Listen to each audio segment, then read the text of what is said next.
মালিক জিজ্ঞাসা করে প্রতিদিন, বান্দা কি কারণে আমাকে ছেড়ে দিলা? হ্যাঁ, রাত 12টা বাজে তুমি ঘুমায় গেলা, মা ঘুমায় গেল, বাপ ঘুমায় গেল, বিবিও ঘুমায় গেছে, পাড়া পড়শি ঘুমায় গেছে। আল্লাহ বলেন, আমি তো ঘুমাই নাই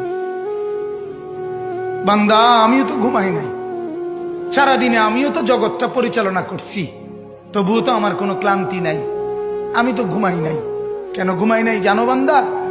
রাতের 2টা বাজে যদি তোমার পেশাব করতে হয়, রাতের 3টা বাজে যদি তোমার দরজা খুলতে হয়, তখন যদি তোমাকে উঠতে হয়, আর আমি যদি ঘুমায় যাই বান্দা, তোমারে চোখ মেলে দিবে কি?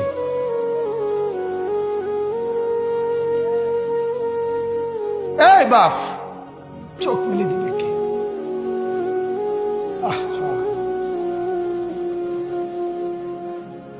আল্লাহ আমাদেরকে মাফ করে। কোরআনুল কারীমের মধ্যে আল্লাহ তাআলা বলছে, ওয়া হুয়াল্লাযী ইয়াতাওয়াফফাকুম বিল-লাইল। কোরআনে আল্লাহ বলে, বান্দা শোনো, প্রত্যেকটা মানুষকে রাত গভীরে যে ঘুম আমি দেই, সেটা ঘুম না, আমি ওয়াফাত দেই, আমি মূলত মৃত্যু দিয়ে দেই। আবার আমি দয়া করে একটা নির্দিষ্ট সময় পরে চূড়ান্ত মৃত্যু দেব বলে আমি আবার সেই হায়াত সকালবেলা যখন জাগতে শুরু হয় তখন আমি ফিরে দেয় আল্লাহ। এমনও মানুষ আছে পৃথিবীতে, রাত্রিবেলা ঘুমাইছিল ভালো মানুষ, সকালবেলা আর জাগে নাই।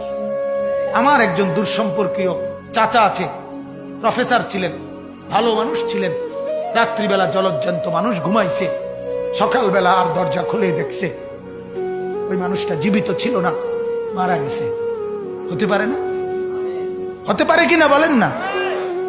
তাইলে বছরের পর বছর, মাসের পর মাস, এই বাপ, বাহিরের কারো চিন্তা করে বাদ দেন। আপনারা যারা বসছেন, আপনাকে বলছি, আপনি কষ্ট করে বসছেন, রাতের 12টা বাজে, রাতের 12টা বাজে, এত কষ্ট করে বসছেন, বিনিময়ে একটু ভাবেন, একটু ভাবেন, অনুরোধ আমার, একটু ভাবেন। আজ মাঝে মাঝে মন চায় আল্লাহর বান্দা মুসলমানদেরকে বুকে জড়ায় ধরে কাঁদি যে বাপ, কেন এত ভুল করছেন? আল্লাহকে কেন এত নারাজ করছেন? যার বিবি বেপর্দা, আপনি আল্লাহকে কত পরিমাণ নারাজ করাচ্ছেন। যার স্ত্রী, যার মেয়ে বেপর্দা, আপনি আল্লাহকে কি পরিমাণ নারাজ করছেন বলেন?